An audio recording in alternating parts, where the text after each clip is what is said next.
Мај знаеш што, ја викам ќе да става огино дрва, да не ми изгасне огино, викам па ќе доаѓа да пиеме кафето. Кога да отворив вратата и одеднашка пуна огино в мене.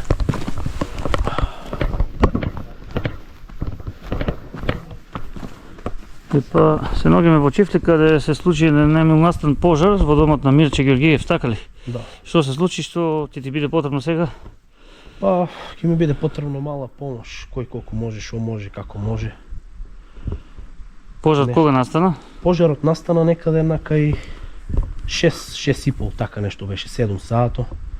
Бев на терен 7 дена во Штип, се вратив дома, го навалив огнот и отидов кај комшијата да пиеме кафе. Додека да се стопли малкучка, велам ќе пиеме таму кафе.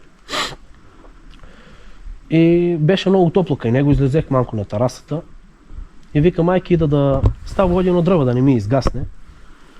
И дојдех дома, отворих вратата, одеднашка пливна одино у мене, затворих вратата, одмах оттрчах него да го викна.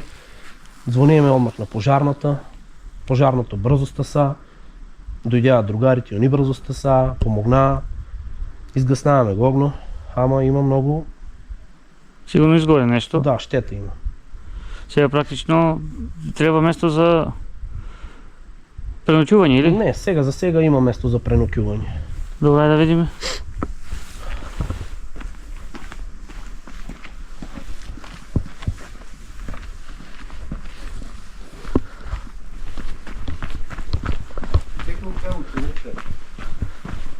Каучу е целосно изгорел? Веќе каучу. Кажи каучу, човек ќе да го. Иди таму.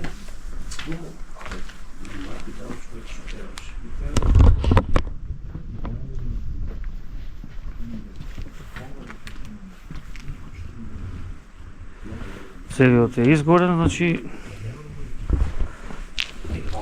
Дека е? Тргни го. Иди го тргни.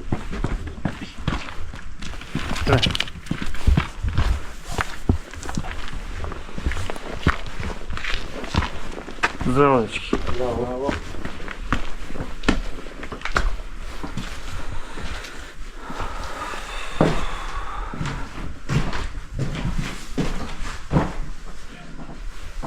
Ќе ви оставиме број под ова видео, контактирајте го Мирче и тој ќе ви објасни што се му е потребно, па да се надеваме дека ќе се реши овој проблем.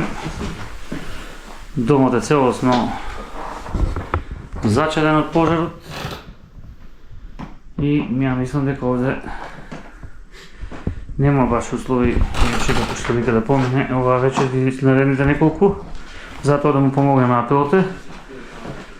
Ќе оставиме број како што кажавме во под коментар во ова видео. Еви тука доста е зачадено.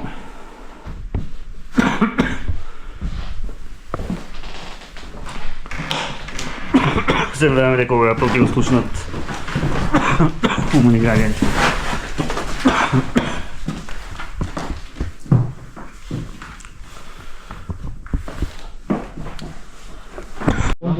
Добре, кажи.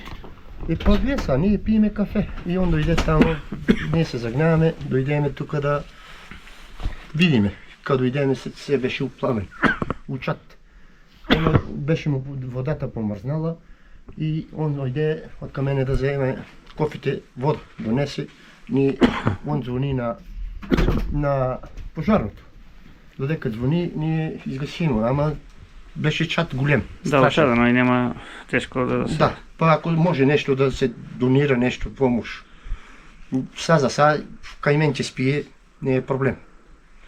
Добро, ваше име и презиме? Маријан Трајанов.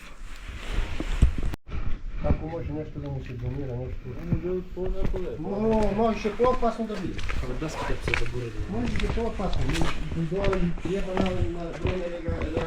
Инаку да кажеме дека ова е село Чифлик, Мирче неодамно почине неговиот татко и е вработен во армијата на Република Македонија.